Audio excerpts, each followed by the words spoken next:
Kali ini aku akan menjawab soal-soal UTS Bahasa Indonesia.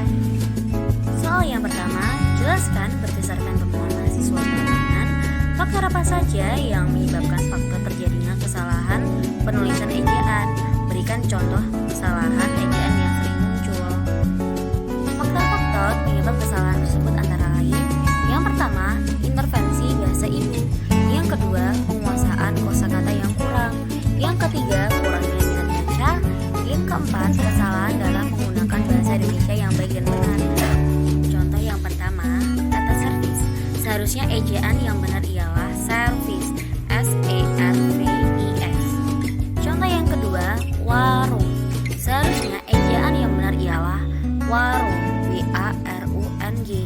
Yang ketiga, kata bakso. Seharusnya ejaan yang benar ialah bakso, B-A-K-S-O. Pertanyaan selanjutnya, yang kedua, bagaimana langkah membedakan kutipan langsung dan kutipan tidak langsung dalam proses pengutipan? Jelaskan dan berikan contohnya. Cara membedakan kutipan langsung dan kutipan tidak langsung.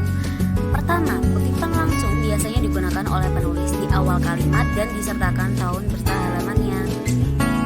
Contoh, menurut Patilka 2018 mahasiswa dianjurkan sejak lama untuk memasukkan metode seperti penelitian. Apa yang akan digunakan pada penelitian, skripsi, tesis, dan disertasi?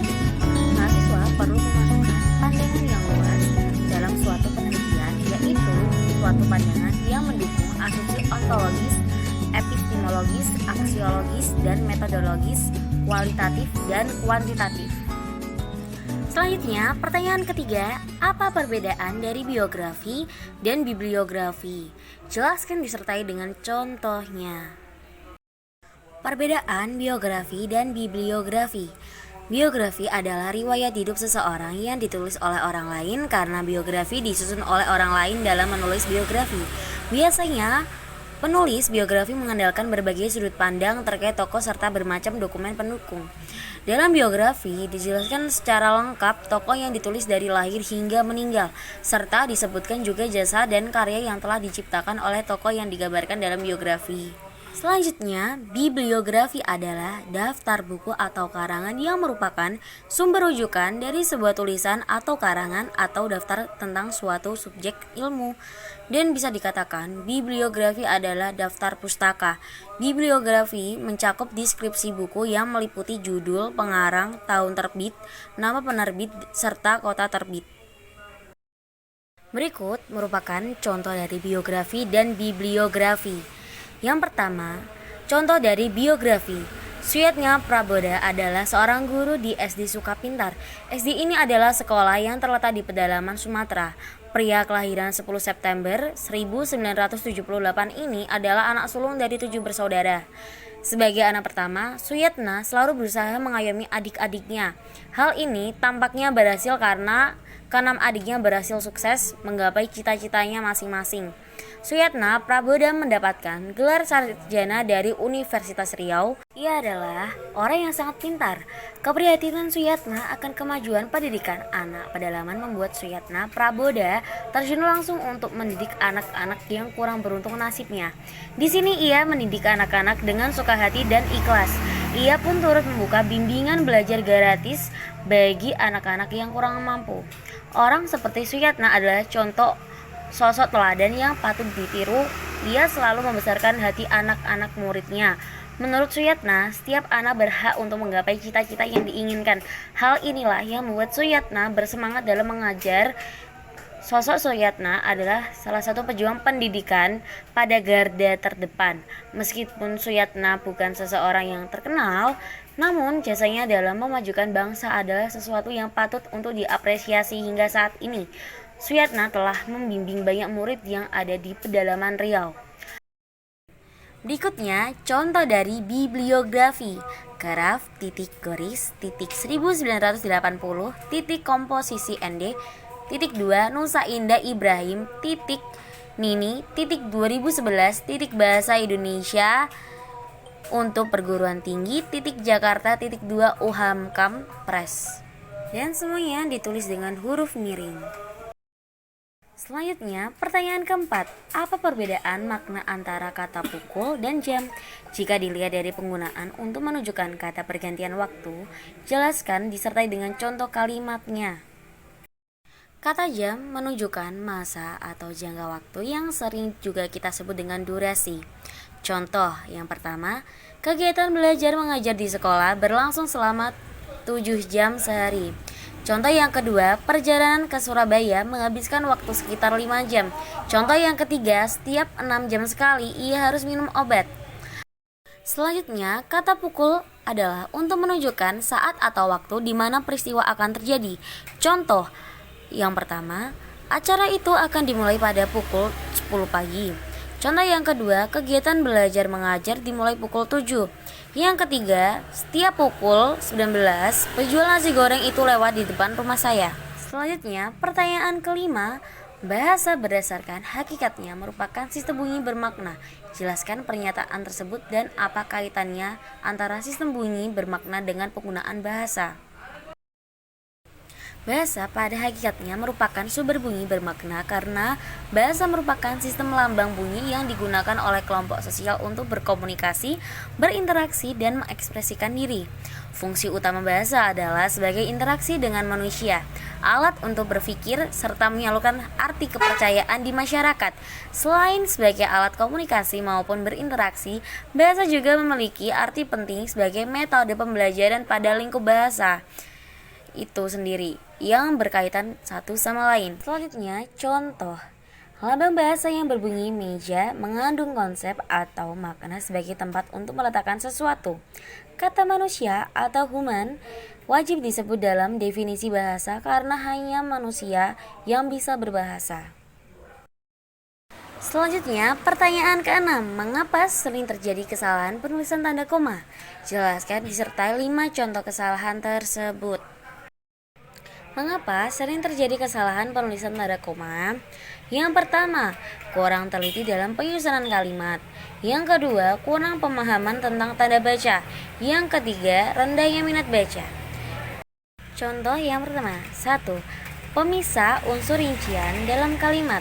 Pada rincian terakhir yang biasanya diikuti kata hubung, sebelumnya tetap diberi tanda koma. Contoh, kakek membeli permen untuk Rana, Rini, dan Reni. Itu merupakan contoh kalimat yang salah. Yang benar ialah kakek membeli permen untuk Rana, Rini, dan Reni. Contoh yang kedua, pemisah antara anak kalimat yang mendahului induk kalimat.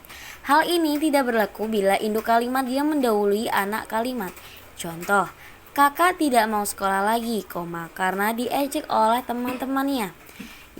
Itu merupakan contoh kalimat yang salah. Yang benar ialah karena diajak teman-temannya, kakak tidak mau sekolah lagi. Contoh yang ketiga, penggunaan mengikuti kata hubung. Tanda koma terletak sebelum kata hubung yang terletak di tengah kalimat dan setelah kata hubung yang terletak di akhir kalimat. Contoh, dia sangat pandai tetapi sangat diam di sekolah. Itu merupakan contoh kalimat yang salah. Yang benar ialah dia sangat pandai, tetapi sangat diam di sekolah. Selanjutnya, contoh yang keempat. Tanda koma dipakai di belakang kata atau ungkapan penghubung antar kalimat, seperti oleh, karena itu, jadi, dengan demikian, sehubungan dengan itu, dan meskipun demikian. Contoh, siswa itu pandai, karena itu dia, memperoleh penghargaan. Itu merupakan contoh kalimat yang salah. Yang benar ialah siswa itu pandai, karena itu, dia memperoleh penghargaan. Contoh yang kelima, tanda koma dipakai di antara nama orang dan singkatan gelar akademis yang mengikutinya untuk membedakannya dari singkatan nama diri, keluarga, atau marga. Contoh, Siti Aminah, spasi S titik H titik spasi M titik H titik. Itu merupakan contoh kalimat yang salah. Kalimat yang benar ialah Siti Aminah, spasi S titik H titik, spasi M titik H titik. Selanjutnya, pertanyaan ke-7. Apa perbedaan dari makna dari tanda titik 2 dengan titik koma? Jelaskan disertai 2 contoh penggunaan tanda tersebut yang benar. Yang pertama, titik koma biasa digunakan sebagai pemisah antar bagian kata, ungkapan, atau klausa yang setara. Contoh, bulan makin terang, si Budi belum juga pulang ke rumah. Yang kedua, titik dua biasa digunakan untuk pemberian atau uraian yang baku. Contoh, sekarang kita tambahkan beberapa bumbu dapur, garam, bawang, dan merica. Yang kedua, calon Presiden RI Susilo Bambang Yudhoyono, Megawati Soekarno Putri, dan Yusuf Kala. Selanjutnya, pertanyaan ke-8, jelaskan mengapa sering terjadi kesalahan penulisan huruf miring. Berikan contoh kesalahan tersebut disertai dengan pembenarannya. Karena huruf miring adalah huruf yang ditulis miring. Dasarnya huruf miring digunakan apabila terdapat kata istilah bahasa asing untuk membedakan dengan kata yang lain ataupun istilah yang belum diindonesiakan. Contohnya sistem, seharusnya ditulis miring sistem. Yang kedua, error, seharusnya ditulis miring error. Yang ketiga, download, seharusnya ditulis miring download. Yang keempat, open, seharusnya ditulis miring open. Yang kelima, control, seharusnya ditulis miring control. Selanjutnya, pertanyaan terakhir yang ke-9. Jelaskan bentuk kesalahan penulisan konsonan dan vokal pada karya tulis ilmiah. Berikan contoh kesalahan tersebut disertai dengan pembenarannya. Yang pertama, kata baku dan tidak baku. Contoh, kata resiko. Yang benar, risiko, R-I-S-I-K-O. Yang kedua, kata plat. Yang benar, P-E-L-A-T. Yang ketiga, kata detil. Yang benar adalah detail, D-E-T-A-I-L. Yang kedua, imbuhan huruf. Contoh yang pertama, kata sepele. Yang benar, sepele, S-E-P-E-L-E. Yang kedua, kata gerinda. Yang benar, gerinda, G-A-R-I-N-D-A. Contoh yang ketiga, kata yang benar. Yang betul ialah benar. Thanks for watching. Jangan lupa komen dan subscribe ya.